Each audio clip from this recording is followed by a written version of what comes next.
Welcome to another episode of the Fanzone podcast, your home for all things Bolton Wanderers, up the Trotters, the Northwest's #1 podcast. Good evening, everybody. Welcome back. We're here again. This is season 3, believe it or not, episode 24 of the preview. We're going to be joined shortly by Paul from Orient Outlook. Of course, you'll see tonight it's myself and Ben. How are you tonight, Ben? I'm good. Better after some activity today. It's got everyone a bit excited, hasn't it? But yeah, yeah, absolutely. Ready for the weekend now. It was never really in doubt, was it, that we were going to strengthen? Obviously, it's good that we've brought some quality in. I'm sure we'll get into that in a couple of minutes. But thank you very much to everybody who's joined us so far this evening. 26 people currently watching, listening to us. So thank you very much. It's great to have you all back. Pete, good evening. Ian, good evening. Good evening, Malk, Leslie, Liam, all of you. Thank you very much. Kelly's just joined as well. Please get all your comments, chat, everything you want to talk about. We'll make sure we bring it up to view on the screen, and we'll have a good deep dive into all of your comments. Gives your opinions on today's activity. Of course, we're looking to kind of close in one or two more deals before the end of the window. One deal particularly is teetering, shall we say, with Mr. McAtee, I think, from what we understand. So hopefully that happens before this weekend's game against Leyton Orient. But yeah, be good to get your thoughts and opinions on everything. Whilst you do that, Will is commented already saying up the McAtee Whites. I'm a big fan of that comment, Will. I'm not going to lie. Apparently he has signed Andy. That's correct, but we'll have to wait and see and wait to see for the news to come out of that confirmation, shall we say? What are your thoughts then, Ben, so far on the window, the summer, the pre-season, the fixtures that we've had, how we've competed? Have you been to any games? Give us your lowdown. I've not been to any. I've watched a couple on the old dodgy stick. I think it was Fiorentina and the Stoke game, and we looked against Fiorentina. Definitely, we looked like we could compete. I mean, you always take pre-season with a pinch of salt, but absolutely, it's nice when you play teams that are at a higher level and you look like you can compete against them. I mean, I think the first one we had, we beat West Brom, didn't we? And then we narrowly lost to Borough, and then beat Chorley, like you would assume. And then, I mean, the Port Vale was the real one that impressed me really, because they look like they're going to compete at the top end of League Two. I've seen a lot of predictions having them top 3 really to come straight back up, and we just looked a level above them. And with the window, I mean, we started off quite well. We made a few signings in the first few weeks, and it all went quiet for a good month, and everyone got worried. But we, like you just said, we knew we were going to get deals over the line. I'm quite surprised, maybe the word, that we've got basically all our deals done before the first game of the season. I tweeted a couple of weeks ago, we have 3 main holes in our team really. Is a couple of wing backs and a number 10 or another forward, and it looks like we signed them all today. So we've got Jay Matete as well, which I wasn't sure we were going to have another midfielder in, but he looks good.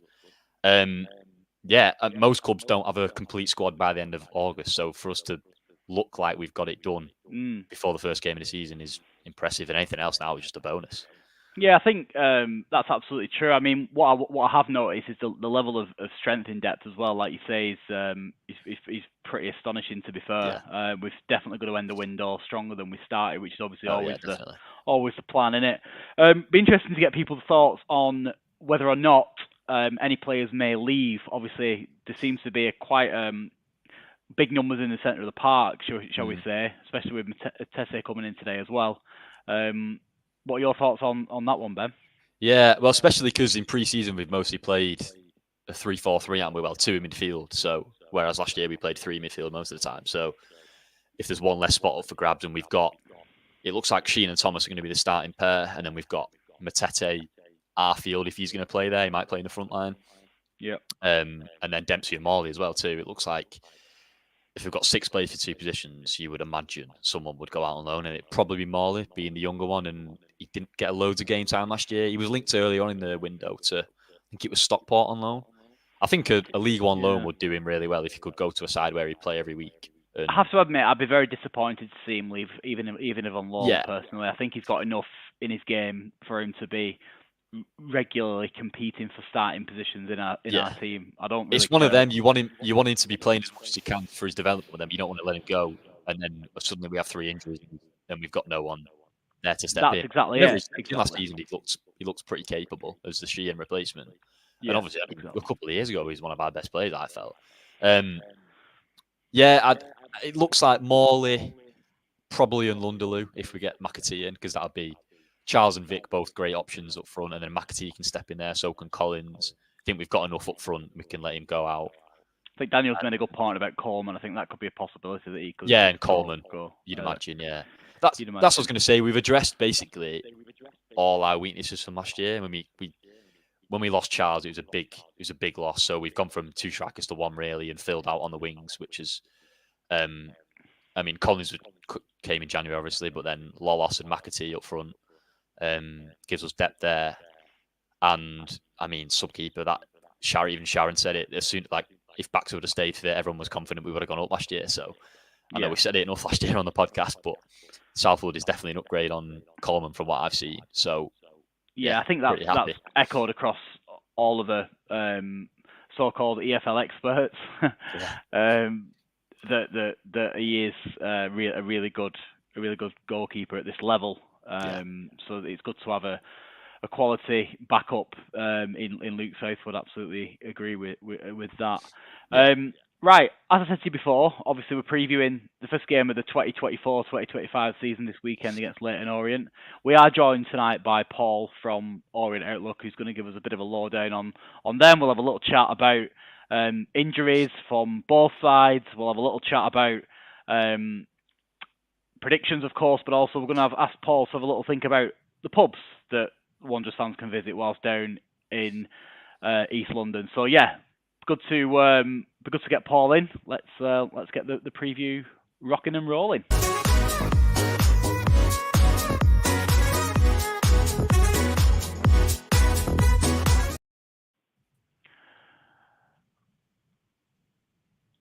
Bit rusty, Paul, on the old because we clickety click.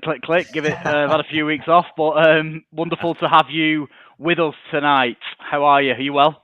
Yeah, very good. Thank you, guys. Thanks for having us back. Really appreciate it. It's really nice to be speaking to you, and can't believe, like you said earlier, that the summer's done now. The first day of the season is effectively tomorrow, because the first game being with this new Sky TV deal, which there's mixed reviews about, mixed thoughts. I don't know how much it's impacted your travel plans, but very excited now. I think I've had a good rest. It's been a good summer. We had the Euros, the Olympics, some good weather, which you don't always get. So yeah, quite keen to see how things go now. Everyone's strengthened and got rid of deadwood and whatnot, and everyone seems to be raring to go with their new kits and their new pitches and the improvements to their stadium. So yeah, crack on.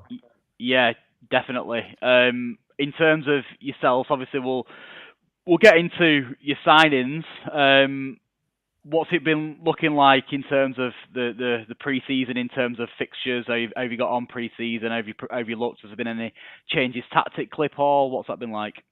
Yeah, so I haven't made it to any of our pre-season fixtures. We had a good fixture up at Hearts. So for those that perhaps don't know, Hearts' 150th sort of birthday, but also to tie into the fact that both of our clubs were quite heavily involved in the First World War. We all sent, en masse players signed up and club officials signed up en masse to the Great War back in 1916, eventually when football stopped in the UK. Right, okay.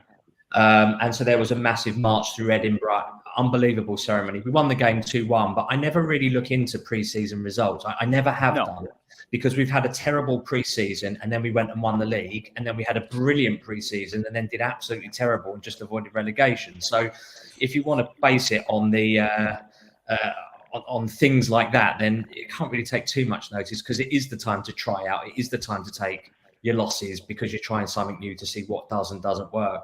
Absolutely. Richie has been trying out different formations. We last season were playing a 4-2-3-1. I think he's played a diamond with 2 up top, because I think he wants two players up top, and we've made those 2 signings an upgrade on what we had last year. But I think fundamentally for Leyton Orient, what we have got is two players who signed last year who were injured for nigh on 80% of the season. So I think importantly for us, it's like having two new signings, and he's able to play with those players. One of them's due back, I think, in about 3 weeks' time. So he won't make our game at the opening game, but I think it's a couple of weeks away from making his comeback. That's a guy called Jordan Graham. And yeah, we've only really got a really small injury list, and that's historical injuries rather than people like last season just broke down in training, broke legs, broke muscles, all sorts. It was horrible last season for us, but we still managed to pull out an 11th place finish, which we're actually really quite chuffed about. Yeah, and I'm not surprised, to be honest with you. But what we'll do, we'll have a little bit of a, not obviously review of the season so far because it's not started yet, but we'll have a little chat about the transfers on both sides, I guess, to give you a bit of an insight as well, Paul. Right.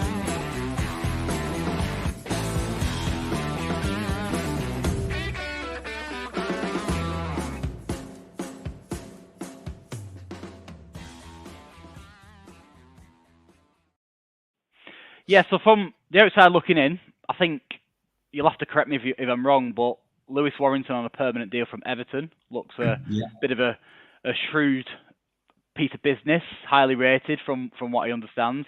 Yeah, we think that as well, but we obviously have no knowledge of really the under-23s out of Premier League clubs, let alone ones that aren't even on our doorstep. So that was a bit of a surprise, but he's kind of in the mould of the type of player that we're looking at to get that rough, uncut diamond out of a Prem club and develop them. We did it with Ethan Galbraith out of Manchester United's academy. We've got Ollie O'Neill out of Fulham. You know, it seems to be the way that Orient's recruitment is trying to go. Yeah. Do you think there's maybe a bit of a northern connection there with Richie Wellens and obviously the Everton, being an Everton player, do you reckon? It wouldn't surprise me in this world. I mean, we've got Paul Terry as well, John's brother. So he's got a lot of good connections. He was an agent and a player. He knows a lot of people, I'm sure. When I think John does the under-23s at Chelsea, maybe he's seen Lewis play and he's mentioned it. I don't know. It could be a myriad of reasons as to why he's come onto our radar. But we watch players, we make sure we do our due diligence on them. But we get technically good players that are, fit the mould of the type of coachability that Richie Wellens, our manager, likes. So I think he fits in really nicely. And obviously attitude is really important to us as well. Yeah, it looks to be that you've lost a couple of players as well, Paul. Is that going to be a big miss? Are them players going to be big misses for you? Probably. Well, I mean, Idris El Mazouni went. He was only on loan to us. He went and signed for Oxford. Like, what can you do? They've just gone up to the Championship. You can't begrudge him. That isn't our player. Would we have loved him back? I think most fans would have done. Lewis could be an upgrade on him. Only time will tell. And you just don't know. He might not do. Idris might not do well in the Championship. It may be over his level. I don't think it will be, but who's going to know? This league is a much harder league this season. Don't forget. I remember having conversations with you guys last season about big fish, little pond kind of thing. But actually now there's a lot of big fish in this pond, a lot of big budget clubs that have come up as well. So it's going to be a much harder league this season. So it'd be interesting to see how Lewis does. Yeah. Yeah, no, absolutely. Ben, do you want to lean in and give Paul a bit of an insight into our activity over the summer? Obviously, for any Leyton Orient fans that are listening. Big shout out to the people that are listening tonight as well. There's currently 128 people watching, so thank you very much for joining us for the preview. Obviously, really good to be back for the new season, and hopefully you guys will join us throughout the whole of the season, of course. If you wouldn't mind, if you could like and subscribe, that'd be really appreciated. It goes a long way to allowing us to grow the podcast and getting it in front of football fans, of course, but more importantly, Bolton fans who are keen to kind of have a good chat with us about this type of stuff. But yeah, Ben, go for it, mate. Yeah, I mean, in terms of outgoings, there's not really much, because we basically have everyone tied down to a longish contract. So it was the veteran strikers, Bodvarsson and Jerome, that left in the summer. And then the big one was Paris Magoma leaving us. He was on loan from Brentford last season. He was arguably one of our best players. It was a bit of a saga thinking we were going to get him back, but realistically, it was never going to happen. Well, especially because I think Brentford's manager's come out in recent days and said that he's going to be part of their first team operation in the Prem. Just signed a new contract, hasn't he? So, anyway, that was... One rule, never fall in love with a lone player. It will end in harm. We've learned that. Well, we have just signed Jamie Tete on loan today from Sunderland, who it might be the same thing again, where come the end of the season, we're wishing he wasn't on loan. Yeah. So quickly, we've gone. So at the start of the summer, we got a few frees in. We got Luke Southwood from Cheltenham as a backup keeper, Chris Farino from Wickham, young centre half who will be our backup to Santos. Then later on, we've got Sabi Shern, a Hungarian wing back who no one knows anything about, but looks quite exciting.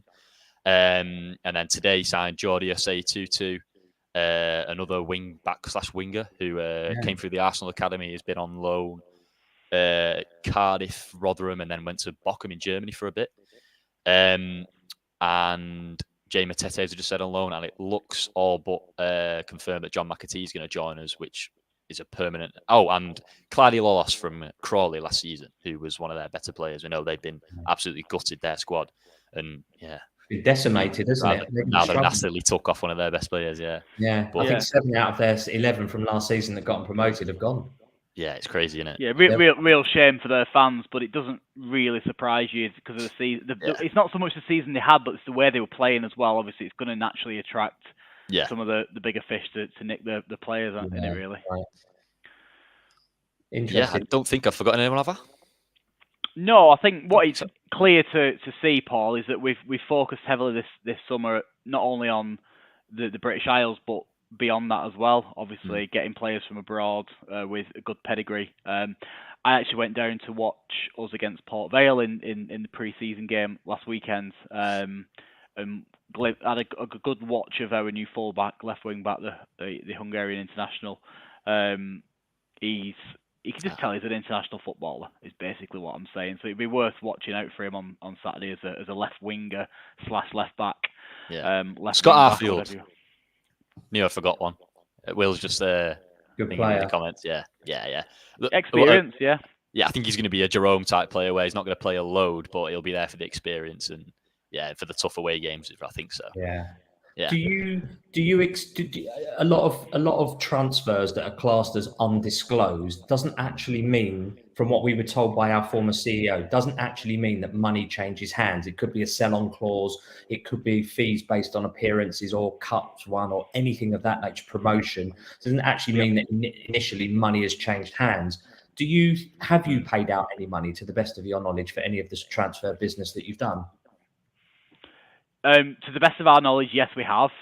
Specifically, Sean. I'm going to call him Sean because it's easier to pronounce his surname than it is his first name.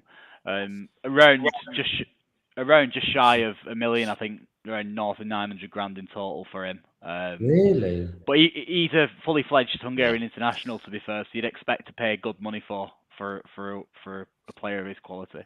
Came through Ajax as well, so he's got a good pedigree. Okay. Is that €1 million? It might be for, but that's the only one? I think it's him, and then I think Asai-Tutu, that was undisclosed, but I think there's a fee involved. I don't think it's loads. And then John McAtee, should he come, will be. Lolos will be some description as well, I would suspect. Yeah, I think Lolos was a couple $100 grand, I think, around that. Yeah. So you've been spending the money then, to be fair. Not Birmingham money, but you've been spending the money. I don't know. No one's ever spent Birmingham money. It's crazy. No, not in League One. But yeah, there's been quite a lot of money floating around this season. Even like Huddersfield has spent a bit, Bristol Rovers have spent a bit. Rotherham. Last season, Rotherham as well. Last season, in total in the summer, there was 8 million spent, and there's already been over 20 million spent this summer. So mental. Yeah, I think that Sky deal's got a lot to say about that as well, though, hasn't it? Oh yeah. You know, you touched upon that earlier, Paul, didn't you, about the Sky deal? It's got obviously positives and more negatives. Having to traipse down to London for R5 on a Saturday isn't ideal. But if it means clubs being able to get better, personally, I'm all for it because it'll help the pyramid and its quality. So it's kind of a bitter pill to swallow, in it, really, for football fans. But then it creates the bad behaviour that we've just been talking about, where you're going out and spunking millions of pounds on players and money that you don't actually have, because the deal roughly works out about 300 or 400 grand per club. So it's not the millions that the Premier League get; it's only 300 or 400 grand. You've already done that more than that on one player. Yeah, I think that's relevant for a lot of the clubs in League One and League Two, but I think other ones, with exception, with the likes of ourselves and Birmingham and clubs like that, obviously we're getting 25,000 every week. So that argument is flawed somewhat on that front. But I do understand what you're saying. You are spending money that you haven't necessarily got, have you? So yeah, I understand exactly what you're saying. But no, I appreciate that you Wrexhams, and Birmingham's and that of that ilk that are getting 25,000 in or just have big backing. It's a different kettle of fish. It's definitely going to be probably one of the hardest League Ones that you've ever seen, or probably will ever see. I mean, it's funny. I feel like I was doing my 1 to 24s the other day, and I was going down to about 17th, thinking I'm actually quite positive about. I think I had Burton in like 19th. I was like, they've made some good signings. I'm quite positive. But I don't think I had them Burton 19th just because there's that many clubs that look better above them. It's going to be mad. It is. It's a real fight. It's going to be a real fight to stay up and go up. Yeah, exciting times though, innit? I mean, let's be honest. I mean, Laura's put here, she can't wait for whatever time kickoff is, counting down like Christmas in our house, 2 more sleeps. Shoot down to the capital. So yeah, obviously it's excitement at the same time. So it's all good, innit? We're all looking forward to it, aren't we? Let's be honest. It's start of the season. You can't really beat it, can you? To be honest, it's a fresh starter for everyone. Absolutely. 5:30 kickoff. Don't miss your train. Yeah, well, I'm going to be driving. I am going. I think someone's just asked me, are you going down to Orient? Josh has asked me. I am. Josh, myself and Chris, and Chris's son, Sam, we're driving down, though. We're going to be sharing the driving on the way down to the capital. Safe journey. Thank you very much, yeah. I don't know, what is it we're taking, Ben? Have you got any idea? I can't remember. What's the number? We sold out, haven't we? I'm not sure what the allocation is. 14, about 13, about 1,500, I think, is the absolute cap. I think. All right, okay. Yeah. It'd be about it's there and thereabouts, something like that. Yeah. But you're not a bad effort. Yeah, it's very easy to get to off the high road if you're coming in by train. Be careful where you park. If you're driving down, be careful where you park. There is restricted permit parking on some of the roads. And yes, the traffic wardens sometimes do go around. So anyone coming down, just make sure that you are on the right-hand side of the high road if you walk away from the station up the high road. I think that will make sense to you when you're there. That's a good bit of advice, that, because I think because City and Man United are also playing in the Charity Shield that are obviously all coming down from our neck of the woods, and the trains are really expensive, and it's at 5:30. I think a lot more people would be driving down than ordinarily wouldn't. So that's a really good bit of advice. Thank you for that. It's expensive, but you could park in the Westfield Shopping Centre car park. It's expensive, but you won't be restricted on hours there. And then that's a jump on the train away or a half-hour walk, whichever you want to do as an alternative. Yeah. I've actually paid for someone's driveway to park on someone's driveway. There's an app you can use to kind of rent the driveways out, don't they? In your neck of the woods. So clever. Yeah, that's what I'll be doing. But it's worth good bit of advice. It's worth taking a note of that, Whites, if you are travelling down on Saturday. Thank you very much for that, Paul. Right, let's get a bit of an update on the old injuries.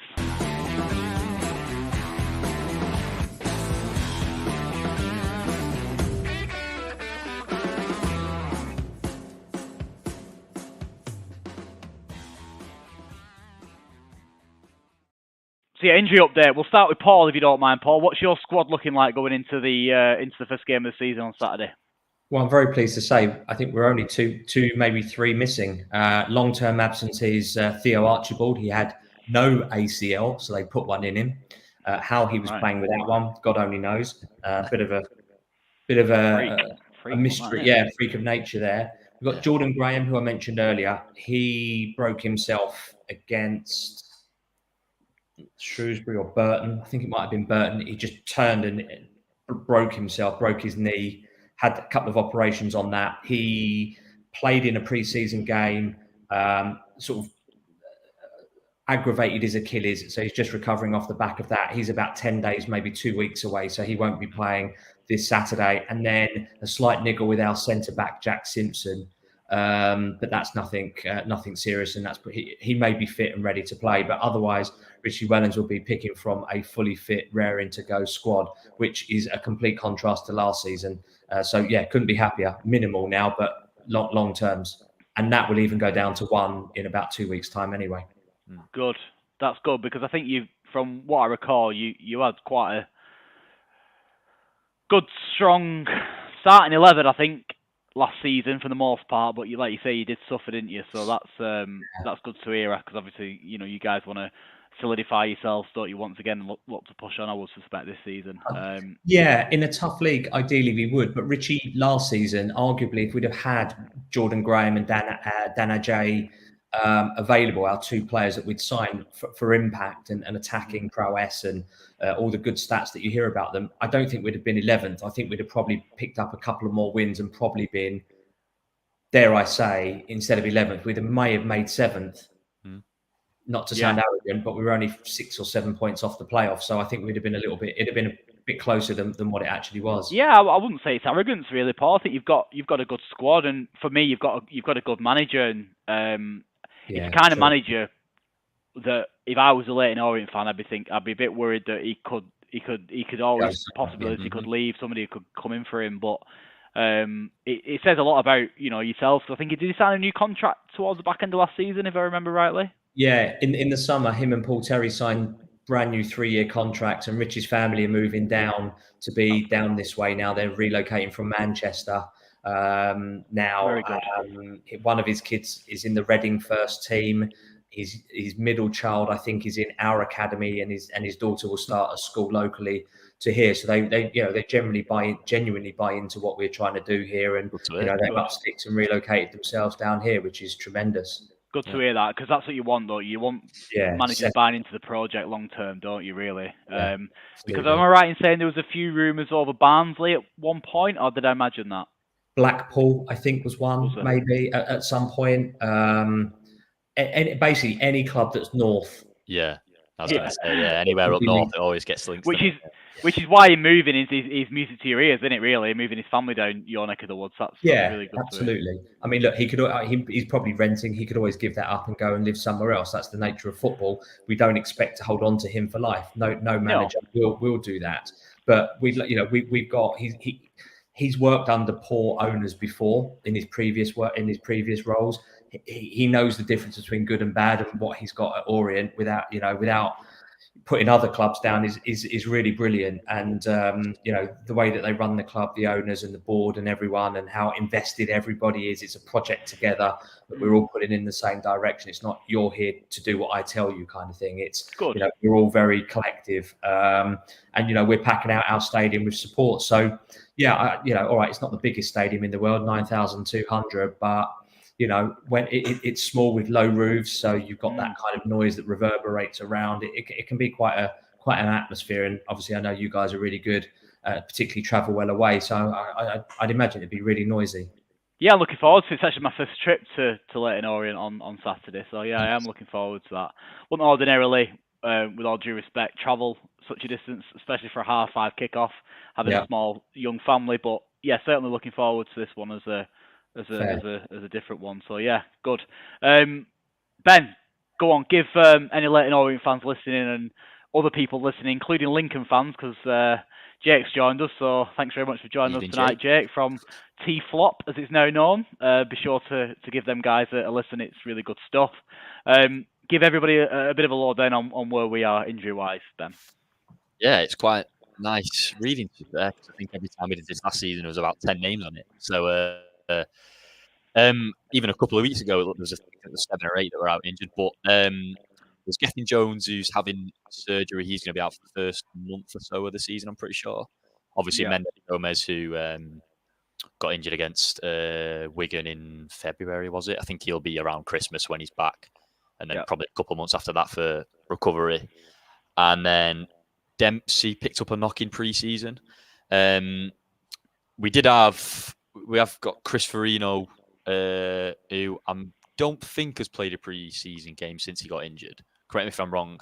Dion Charles came back and came on against Stoke, and then came on and scored against Port Vale. So I'd be surprised if he starts on Saturday, but he'll be in the squad. And if Wayne Rooney has his way, then Victor Adebayo will be going to Plymouth, because that's the rumour today. So he might have to start Dion, if that's the case. Ex-Orient. I'd be surprised about that.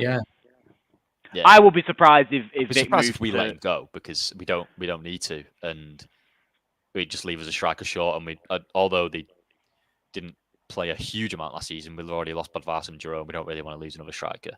But I mean, if I'm Victor Adebayo and Plymouth come in for me, and I get a promise to play Championship football under arguably one of the best forwards of all time, I'm going. To be honest. No, fair enough. Yeah, it's not a money move.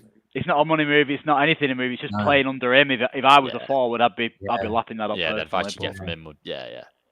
And then I think Louis Southwood as well. He broke his hand, didn't he, last season for Cheltenham, but has come back and he played again. I think it's his leg. I think it was born in his leg. I think he broke. Actually. Oh, was it? I might be wrong with that, or his arm. Oh, right. I'm not sure, but... I'm thinking of Baxter, I think. That was his injury, wasn't it? Southwood got injured towards the last season for Cheltenham, but came back and he played against Stoke.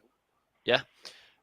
So he's fit and ready to go if, God forbid, something else happens to Baxter. But yeah, apart from that, we're all good to go. Of course, there's George Johnston as well, who's come back from his ACL. And Everett did say we have to manage our expectations with him. He's played quite a bit in pre-season, but I would imagine it's going to be, when he gets to Saturday, Tuesday, he's not going to play both games. We're going to have to ease him back in. The last thing you want to do is rush someone back from an injury as bad as that. But yeah, apart from that, we're all good. Looks like we're fit. We're all fit for once, pretty much. Yeah, excellent. Bit of a new feature. I wouldn't mind you getting your thinking cap on, Paul. I'm sure there's going to be plenty of choice given you are in the capital. But let's have a little chat about this.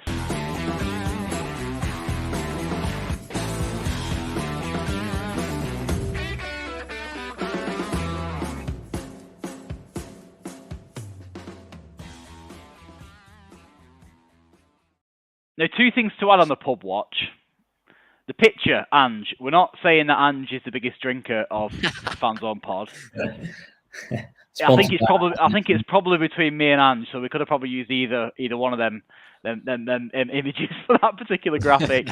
But also as well, we're not encouraging people to have a drink if they've drove down, which we've alluded to already on the podcast. But if you are travelling by train or you're somebody else in the car that's not the driver, where can people go for a drink in your neck of the woods, Paul? There's quite a few nice pubs around Leyton, actually. Unfortunately, the Leyton Technical, which was the designated away pub, has shut down. It shut down last year. So that's no longer an option. I would, if you get there early enough, it's £1 entry. I'd recommend the Supporters Club, particularly if you're interested in ale and craft beers and not craft beers, that's not right. But the ale and the camera, if you're in that sort of community, the Supporters Club will let a few fans in. It's a very friendly place. And I think it'd be £1 to get in as a guest.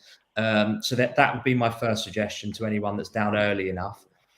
Opens at 2:30. I think the away pub designated is called the Coach and Horses, which is just on the high road there. It's nice and easy to get to. I think those are the two main ones. There's the Birkbeck Tavern, which is behind the station. And there is one more further back away from the ground, but I think you'll be all right. I think you'll be all right with the Coach and Horses, the Supporters Club. And we've got a new pouring partner now, and the East Stand where you're located is all being redeveloped in the Undercroft. So it's much more space, much more accommodating. So actually go into the ground and you can drink there as well. You can go into the stadium early. There's plenty of room to get a bite to eat and drink and all that type of stuff. That's right. How close is the Supporters Club away from the stadium? Because that's probably one that we'll head to, I think, given the ale comment. It's on the other. So you're in the East Stand. So we've got 4 stands, 2 behind the goal, the main stand, which is the West Stand, which is what you'll face, which is what you'll look onto. So it's on the other side of where you'd be sitting. It's called Oliver Road. It's the main entrance where next to reception. You'll see loads of people hanging around outside after 2:30. It's on Oliver Road, E10 5NF for your sat nav. I think it's 5NF. I could be wrong. But you're on Brisbane Road. The entrance to where you guys are in the away end is Brisbane Road. It's just on the opposite side over on Oliver Road. Excellent. I want to draw your attention to a question that Laura's asked about the stadium. Is it a cashless at the grounds? Yes, good question. Very good question. It is cashless at the grounds. I think, ironically, the program sellers outside are cash. They might be cash. So bring a little bit of cash, but mostly it's card inside the ground for sure. Got you. Good question. Yeah.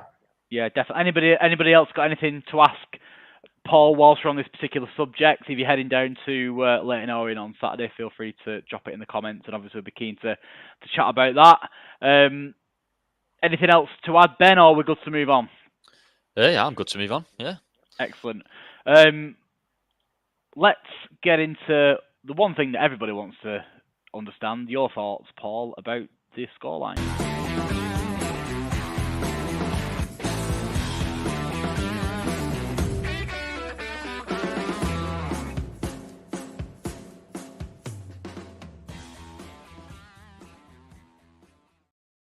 The majority of us on the podcast are keen to do predictions, apart from Ange, but she's not here, so we're all right. We'll start with yourself, Paul, if you wouldn't mind. Give us a bit of a prediction. Obviously, hard to go by, in it. Obviously, first game of the season. Yeah, I hate doing this. Even midway through the season, I don't like doing it. I'm going to play it safe here, guys. I'm going to go 1-1. I think people will huff and puff a lot, and people will get cancelled out and nullified and all that kind of stuff. I think it'll be 1-1. Yeah, how are you expecting you guys to set up against us? Similar to last season? No, well, that's a really good question as well. Richie's a bit of a master of the sleight of hand, where you think you might be playing one way, but actually we'll play slightly differently. You know, we're used to a 4-2-3-1, but he has been trying out other options based on the recruitment that we've done, and we're now potentially playing with 2 up top rather than 1. We used to play. Okay. The one up top used to be a bit of a patsy, really. He used to would try to be the one that would chase down at the front, the grafter, the hard worker, wouldn't be a 20-goal a season player, whereas your wingers that come in, I hate to say it, but like Liverpool used to play with Mane and Firmino and Thingy, where Firmino didn't get loads of goals. Salah and help the link up, and he'd be the link between it. I don't want to liken us to Liverpool because that's not true, but it's that. We won't clip it, Paul. Don't worry, it's fine. Oh, cool. Thank you. We like Liverpool. We're going to win the league. Might be our bloopers at the end of the season. Actually, I might actually.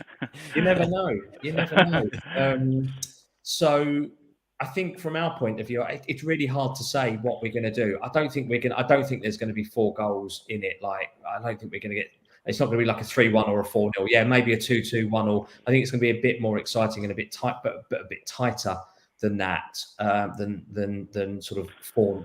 Yeah, it's not going to be 4-0 or 3-1. I really don't see those sorts of scorelines coming this early. You never know. I hope we're not. No, I mean we haven't got the best of records, if we're being perfectly honest with you. I think the last 2 times we've played, obviously your place, we've lost both games under 4-0. Yeah, we got hammered in one game, didn't we? During that was unbelievable. You scored 2 free kicks in the first half. I'm pretty sure. I think it was Connor Wilkinson, weren't Connor Wilkinson and Joby McAnuff. Yeah, I remember. Yeah, and at that point we were about 20th, weren't we? Thinking what was going on, but yeah. And the game last season, that was one of our toughest away games last season, from what I can remember. It was.